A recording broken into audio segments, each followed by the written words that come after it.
Overnight, first, Ukraine claiming responsibility for an attack on the vital bridge connecting Russia to the annexed peninsula of Crimea. A source inside Ukraine's security service says it was a joint operation with Ukraine's naval forces. Russia saying the attack was carried out by 2 Ukrainian seaborne drones. Ukrainian intelligence says the damage will create difficulties for Russian forces who use the bridge as a, quote, major logistics hub for moving resources into the territory.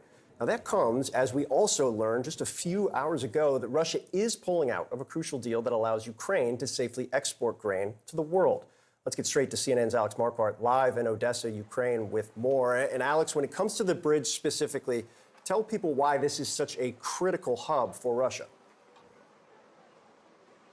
Well, Phil, this is an extraordinary attack, both because of how important this bridge is, but of course, but also how symbolic it is. It really does symbolize the Russian annexation of Crimea, which Ukrainians very much consider to still be part of their country. It connects southern Russia with the Crimean Peninsula. It's used for both civilian and military purposes. It is absolutely vital to carry people and products from Russia into Russian-occupied Crimea. It has both a roadway as well as train tracks that run both ways, food supplies, fuel, military supplies going both ways. And what we understand is that Ukraine now has claimed responsibility. That in and of itself is quite extraordinary. When we see these brazen attacks, both in Russian-occupied Ukraine and in Russia itself, Ukraine almost never claims responsibility. Usually they're quite coy. This morning, they are saying very clearly that we were responsible for this attack. It was carried out, as you said, by the Ukrainian security services called the SBU in a joint operation with the Navy. Russia, of course, calling this a terrorist attack, saying it took place around 3 o'clock in the morning, so around 10 hours ago, by those sea drones. And so this will have significant ramifications. Just to talk to the symbolism a little bit more, this was opened back in 2018. It cost billions of dollars. And at the opening, Putin himself drove a truck across it. And last time this bridge was attacked, some 9 months ago, which Ukraine, by the way, did not claim, we saw the biggest number of Russian strikes against Ukraine since the war began last February. Guys?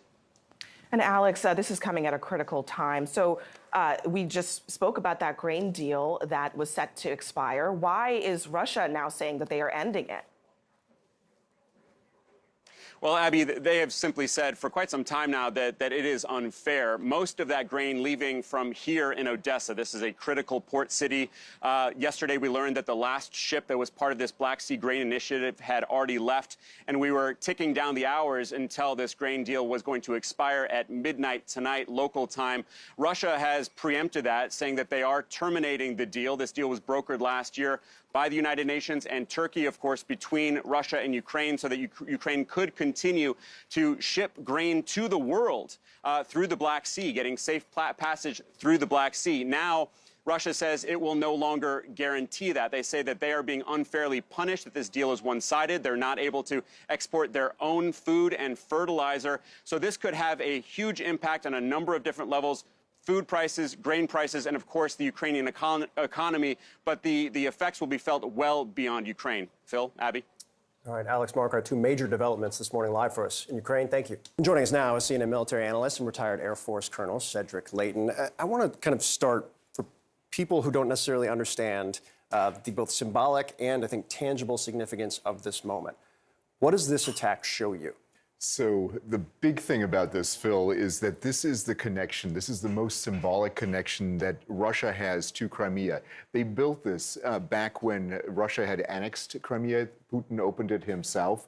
He was part of the dedication ceremony. And this is the place where all the Russian military forces get their resupply from. Almost all of their resupply comes this way. Some of it comes this way. But for the most part, this is the area that is really important for the Russian resupply effort for the entire war in Ukraine, especially the southern front. So do you feel like this will have a tangible impact in terms of logistics and resupply? Absolutely. It will have a significant impact. And, you know, one of the big things about this is the only link between Crimea and Russia that actually exists. It does supply, as I mentioned, all the military supplies, the fuel, the goods, all the things they need. All the Russian forces get this. It is also the longest bridge in Europe. It's over 10 miles long for the road portion, over 11 miles long for the rail portion.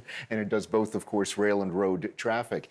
Now, when you look at the damage right here, you can see This would be a major cause of delays. That split right there makes it impossible for road traffic to continue. And the big thing here with this, Phil, is that if they can't get this operational, it's going to really stop the war effort for the Russians. They're going to have a heck of a time maintaining their position in the southern front.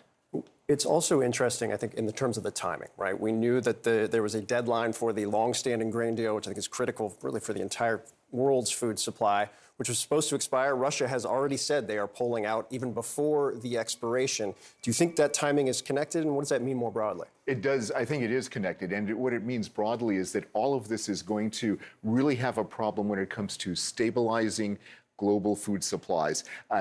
With this expiring today and the Russians not renewing it, we can expect prices to go up not only in parts of the world like Africa or Asia or even Europe, but also here in the United States, because the global food supply is completely interconnected, and that's going to have a major impact on everything that happens here. All right, two very significant stories in Ukraine from today. Colonel Cedric Leighton, thank you. You bet, Phil.